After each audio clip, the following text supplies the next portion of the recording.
مٹ کر دیا ہے۔ لباس کا تعلق معاشرت سے ہے، مذہب سے بالکل نہیں۔ یہ کیسے ممکن ہے کہ ایک ایسا دین جو بقول ہمارے ساری کائنات اور تمام زمانوں کے لیے اتارا گیا، وہ لباس کے لیے کسی ایک خاص یونیفارم پر اصرار کرے؟ اور ہم اتنے معصوم ہیں کہ الاسکا کے برفیلے میدانوں میں یا نیوزی لینڈ کی منجمد پہاڑوں میں بھی اگر کوئی اسلام قبول کرے تو ہم اس سے کہیں گے کہ اسلام کی تعلیمات تو ہوتی رہے گی، پہلے شلوار پہنو اور اسے ٹخنوں سے اوپر رکھو۔ اور یہی رویہ ہمارا داڑھی کے سلسلے میں بھی ہے۔ لیکن داڑھی تو مولانا آپ نے بھی اتنی لمبی رکھی ہوئی ہے۔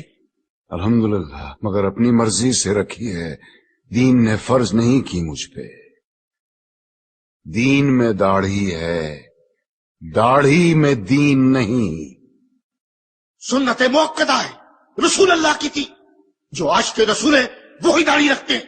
بالکل درست فرمایا آپ نے، لیکن داڑھی عشق کا آغاز نہیں، انتہا ہے بیٹے۔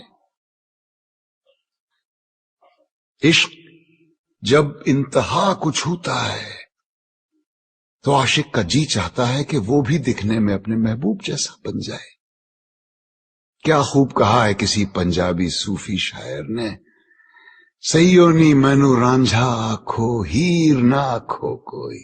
کہیں ہم غلطی تو نہیں کر رہے ہیں کہ عاشق کا پہلا قدم عشق کی آخری سیڑھی پہ رکھوا رہے ہیں؟ کیا وجہ ہے بیٹے کہ اتنے لمبی لمبی داڑھیوں والے 3-3 4-4 حج کیے ہوئے حاجی صاحبان اسمگلنگ کرتے یا جھوٹ بولتے عام نظر آتے ہیں؟